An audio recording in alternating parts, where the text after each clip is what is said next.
प्यारा पाकिस्तान के प्यारे दोस्तों, अस्सलाम वालेकुम। दोस्तों, आज की इस वीडियो में हम 10 अप्रैल सन 1988 यानी आज से 33 साल कबल रावलपिंडी में ओजड़ी कैंप धमाके के नाम से मशहूर सानहे का तफसीली जिक्र करेंगे। मगर उससे पहले आप सबसे गुजारिश है हमारे चैनल को सब्सक्राइब करके वीडियो को एंड तक जरूर देखिएगा। दोस्तों, इससे पहले हम एक और वीडियो सानहे मशरकी पाकिस्तान के एक अहम किरदार जनरल रानी पर भी बना चुके हैं। अगर आप वो वीडियो देखना चाहते हैं तो सामने नजर आने वाले आई बटन पर क्लिक करें। ओजड़ी कैंप में फौज की खुफिया एजेंसी ISI ने अफगान मुजाहिदीन के लिए अमेरिका से मिलने वाला असला जहीरा किया हुआ था, लेकिन अप्रैल की उस सुबह को गोला बारूद का निशाना रावलपिंडी के शहरी बन गए। राकेट उनके ऊपर बरसने लगे और कई घंटों तक ये ही पता न चल सका कि हुआ क्या है। उस वाक़े में जुनेजो हुकूमत के वजीर, 60 से ज्यादा अफराद हलाक और सैकड़ों जख्मी हुए। 10 अप्रैल साल 1988 को अतवार की सुबह थी जब 9:50 पर जुड़वा शहर रावलपिंडी और इस्लामाबाद जोरदार धमाकों से लरज उठे। अभी लोग धमाके की वजह जानने की कोशिश ही कर रहे थे कि हर तरफ से उन पर राकेटों और मिसाइलों की बारिश होने लगी।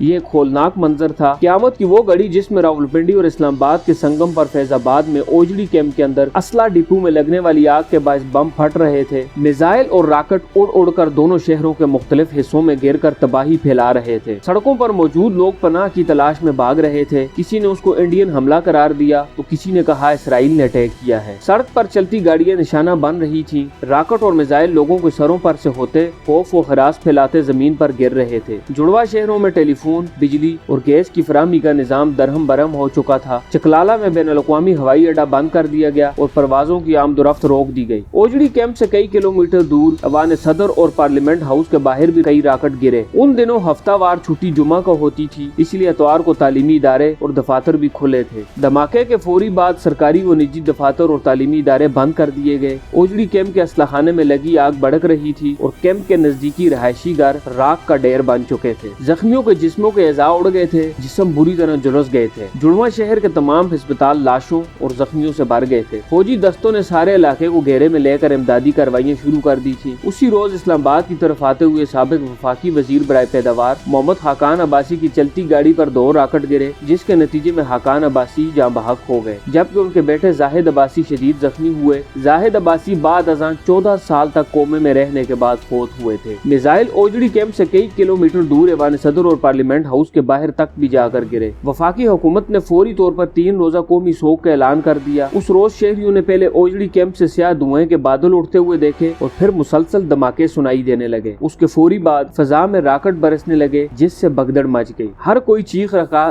चीख रहा था कि भारत ने फिजाई हमला कर दिया है, जिसकी वजह से हर तरफ राकेट और मिसाइल गिर रहे हैं। यूं समझें कि क़यामत का मंजर था और हर कोई सिर्फ अपनी जान बचाने की फिक्र में था। अब तक किसी को ये अंदाजा नहीं था कि असल में ये वाकया क्या है, क्योंकि ये एक इंतहाई खौफजदा कर देने वाला वाकया था। हर थोड़ी देर बाद एक राकेट आकर गिरता, जैसे कोई माहिर निशानेबाज फायर कर रहा हो। जब रावलपिंडी और इस्लामाबाद के शहरियों पर बारूद की बारिश जारी थी, तब उस वक्त के सदर पाकिस्तान जनरल ज़ियाउल हक इस्लामी सरबराह कॉन्फ्रेंस में शिरकत के लिए कुवैत में थे और ये कॉन्फ्रेंस उसी रोज शुरू होने वाली थी, जबकि वज़ीर-ए-आज़म मोहम्मद खान जुनेजो कराची में थे। जनरल ज़ियाउल हक ने फौरी तौर पर वज़ीर-ए-आज़म मोहम्मद खान जुनेजो से टेलीफोन पर राब्ता किया और सूरत हाल से आगाही हासिल करते हुए हिदायत भी जारी की। अतवार ही की शाम वज़ीर-ए-आज़म मोहम्मद खान जुनेजो कराची से लाहौर पहुँच गए। चकलाला एयरपोर्ट के VIP लाउंज में उन्होंने आला सतही इजलास की सदारत की। उन्हें हादसे के नुकसानात और उसकी तफसीलात पर मुतलका हुकाम ने ब्रीफिंग दी। पाकिस्तान पीपल्स पार्टी की चेयरपर्सन मोहतरमा बेनजीर भुट्टो ने उस हादसे को हुकूमत की मुकम्मल नाकामी करार देते हुए मुतालबा किया कि उसकी मुकम्मल इंक्वायरी सुप्रीम कोर्ट के जज से कराई जाए। 10 अप्रैल की शाम कौमी असम्बली के इजलास में इंसाफ व पार्लिमानी उमूर के वफाकी वजीर वसीम सिजाद ने इजलास मुलतवी होने से कबल एक बयान पढ़कर सुनाया, जिसमें कहा गया फौज के बारूद के जहीरे में उस वक्त इत्तफाकी आग लग गई जब एक ट्रक से बारूद को उतारा जा रहा था। ट्रक में आग भड़की तो उसने पूरे जहीरे को अपनी लपेट में ले लिया। उस वाक़े में 60 से ज्यादा अफराद हलाक और 800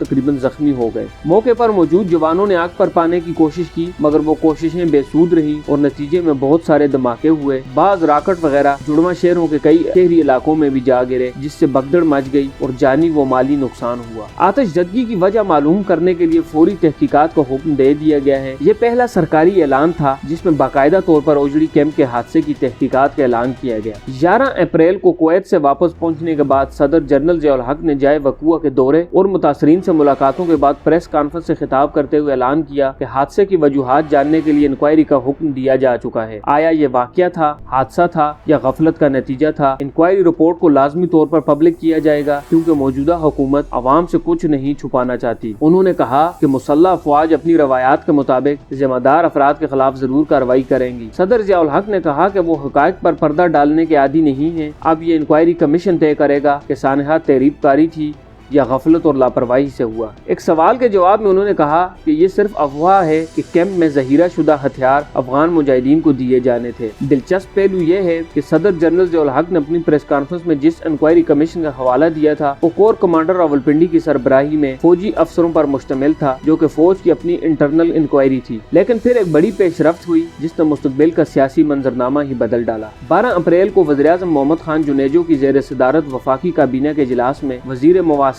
محمد اسلم خان خٹک کی سربراہی میں خصوصی پارلیمانی کمیٹی قائم کی گئی۔ اس کمیٹی کو اوجڑی کیمپ کے حادثے کی وجوہات اور ذمہ داروں کا پتہ لگانے کا ٹاسک دیا گیا اور ساتھ ہی ساتھ اس کمیٹی کو 7 سے 10 روز میں اپنی رپورٹ پیش کرنے کا حکم بھی دیا گیا۔ اس کمیٹی کی رپورٹ کے رد عمل میں ہی 29 مئی کو جنیجو حکومت برطرف کر دی گئی اور اس معاملے کو ہمیشہ کے لیے لٹکا دیا گیا۔ بدقسمتی سے پاکستان میں انکوائری کا مقصد معاملے کے حقائق کو چھپانا اور اصل مجرموں پر پردہ ڈالنا ہوتا ہے۔ جو لوگ اس سانحے کے وقت اقتدار میں تھے وہ تقریباً سارے ہی 17 اگست سن 1988 کو طیارے کے حادثے میں دنیا سے چلے گئے۔ اس حادثے کے متعلق جنرل حمید گل کا کہنا تھا کہ جن دنوں افغان جنگ ختم ہو رہی تھی انہی دنوں میں اسلحے کی کچھ پیٹیاں مصر سے پاکستان پہنچی تھیں۔ انہی پیٹیوں میں وہ آتشگیر مادہ تھا جس نے سپارک کیا اور اوجڑی کیمپ کے حادثے کا باعث بن گیا۔ مگر دوسری طرف یہ بھی ایک حقیقت ہے کہ اوجڑی کیمپ میں لائے جانے والے اور یہاں سے لے جانے والے اسلحے کا کوئی حساب کتاب نہیں تھا اور بڑے پیمانے پر خورد بورد جاری تھی۔ اسی کمزوری کو چھپانے کے لیے کچھ لوگوں کی جانب سے اس حادثے کی منصوبہ بندی کی گئی۔ پھر وہی حادثہ سویلین وزیراعظم جنیجو حکومت کی رخصتی کا ایک اہم جواز بھی بنا۔ اوجڑی کیمپ حادثے کی انکوائری رپورٹ نے جنرل ضیاء الحق کو موقع فراہم کر دیا تھا کہ وہ حقیقی معنوں میں سویلین سپریمیسی کے علم بردار وزیراعظم محمد خان جنیجو کو حکومت سے نکال باہر کر دیں۔ اس کے لیے بڑا جواز اوجڑی کیمپ کے حادثے پر پارلیمانی کمیٹی کی رپورٹ نے فراہم کیا جس نے حادثے کی ذمہ داری اسٹیبلشمنٹ پر ڈالی تھی، بلکہ یوں کہیے کہ اسٹیبلشمنٹ پر فرد جرم عائد کر دی تھی۔ حالانکہ اس سے پہلے آنے والی رپورٹ جو خود عسکری ذمہ داران کی سربراہی میں بنائی گئی تھی وہ اس حوالے سے بہت غیر واضح تھی۔ یہ تمام تر صورتحال کسی بھی طرح جنرل ضیاء الحق کے لیے قابل قبول نہ تھی اور پھر معاملہ 29 مئی کو جنیجو حکومت کی برطرفی پر ختم ہوا۔ اسی معاملے میں اپنے وزیراعظم کے بجائے جنرل ضیاء الحق کا ساتھ دینے کے نتیجے میں اسلم خٹک کو جنیجو حکومت کی برطرفی کے بعد سینئر وزیر بنا دیا گیا۔ بدقسمتی سے اوجڑی کیمپ حادثے کی انکوائری رپورٹ کبھی پبلک نہ ہوئی اور پاکستان میں ہونے والے کئی سانحات کی طرح سانحہ اوجڑی کیمپ کے ذمہ داروں کا تعین 33 سال بعد تک بھی نہ کیا جا سکا۔ ایک کہانی یہ بھی ہے کہ انہی دنوں امریکی اسٹنگر میزائل ایران کے ہاتھ لگنے کا معاملہ بھی عالمی ذرائع ابلاغ میں موضوع بحث تھا۔ یہ وہ میزائل تھے جو امریکہ نے سوویت فوجوں کے خلاف استعمال کے لیے پاکستانی اداروں کے ذریعے افغان مجاہدین کو فراہم کیے تھے۔ اس امکان کو رد نہیں کیا جا سکتا کہ اسٹنگر میزائل کا تنازع ہی اوجڑی کیمپ کے سانحے کی اصل وجہ بنا تھا۔ 10 اپریل سال 1988 کو اوجڑی کیمپ میں لگنے والی حادثاتی آگ اور اس کے نتیجے میں ہونے والی تباہی کی ٹائمنگ بہت اہم تھی اور اس پہلو کو نظر انداز نہیں کیا جا سکتا کہ اس کے ٹھیک 4 روز بعد افغان مجاہدین اور روس کے درمیان جنیوا میں جنگ بندی معاہدے پر دستخط ہوئے جس کے تحت روسی افواج افغانستان چھوڑنے پر آمادہ ہو گئی۔ جنرل ضیاء الحق محمد خان جنیجو کے اس معاہدے سے بالکل بھی خوش نہ تھے اور پھر ٹھیک 1.5 ماہ بعد وہ لاوا بہ نکلا جس نے محمد خان جنیجو کو وزیراعظم ہاؤس سے نکال کر واپس اپنے گاؤں سندڑی پہنچا دیا۔ وقت اپنے بہاوت پر چلتا رہا اور 17 اگست سن 1988 کو جنرل ضیاء الحق بھی اس وقت کے DGISI جنرل اختر عبد الرحمان سمیت ایک فضائی حادثے میں